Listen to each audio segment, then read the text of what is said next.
बड़ी अपडेट जानिए बिहार से। बिहार में विभागों का बंटवारा हुआ है। नीतीश कुमार के पास 5 मंत्रालय, सम्राट चौधरी और विजय सिन्हा को 9 विभाग दिए गए हैं। लगातार इस बात को चर्चा हो रही थी कि जब ये नई सरकार बनी है तो किसके पास कितने मंत्रालय जाएंगे, इसके लिए लगातार विचार चल रहा था, मंत्रणा चल रही थी, बातचीत चल रही थी, अंदर खाने चर्चा भी हो रही थी। अब खबर निकलकर सामने आ रही है कि सम्राट चौधरी और विजय सिन्हा जो 2 डेप्यूटी सीएम हैं, इनके पास 9 विभाग रहेंगे और नीतीश कुमार जो सूबे के नए मुख्यमंत्री हैं उनके पास 5 मंत्रालय रहेंगे।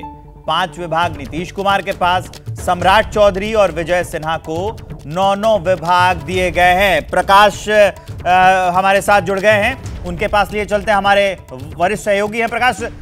5 विभाग नीतीश कुमार को और 9 सम्राट चौधरी और विजय सिन्हा को। मतलब जो आशंका जताई जा रही थी कि अब की बार जो सरकार फॉर्म हो रही है इसमें बीजेपी ज्यादा पावरफुल है क्या, कि 9 विभाग उसको मिले हैं और अभी भी नीतीश के पास सिर्फ 5 हैं?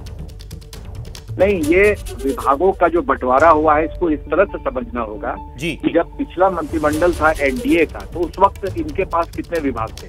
देखिए, अभी विभागों का बंटवारा दल के हिसाब से हुआ है, जिसमें 23 विभाग बीजेपी के पास है, 16 विभाग जेडीयू के पास है, 2 विभाग हम पार्टी जो जीतन राम मांझी पार्टी है उनके पास है और 1 निर्दलीय के पास है।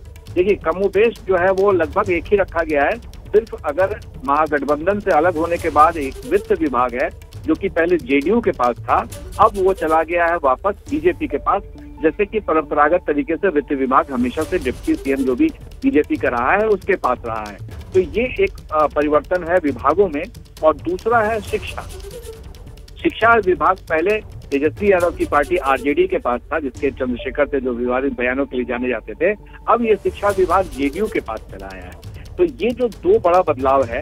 और तीसरी बात है कि जो हम पार्टी है उनके पास जो संतोष सुमन मंत्री बने हैं उनके पास 2 विभाग आया है, जिसमें एक इंफॉर्मेशन टेक्नोलॉजी डिपार्टमेंट है और एक अनुसूचित जाति एवं अनुसूचित जनजाति कल्याण है। तो कुल मिलाकर ये देखा जाए तो जो बातें कही जा रही थी कि नीतीश कुमार पर दबाव बनाया जा रहा है कि गृह देने के लिए, सामान्य प्रशासन देने के लिए, ऐसा कोई बड़ा बदलाव नहीं है, बल्कि यथावत रहा है। कुछ 1-2 विभाग को इधर उधर छोड़ दे तो। और आने वाले जो कुछ 1-2 दिन में और ज्यादा क्लियर हो जाएगा कि कौन कौन से मंत्री लेते हैं शपथ। जानकारी के लिए आपका बहुत बहुत धन्यवाद।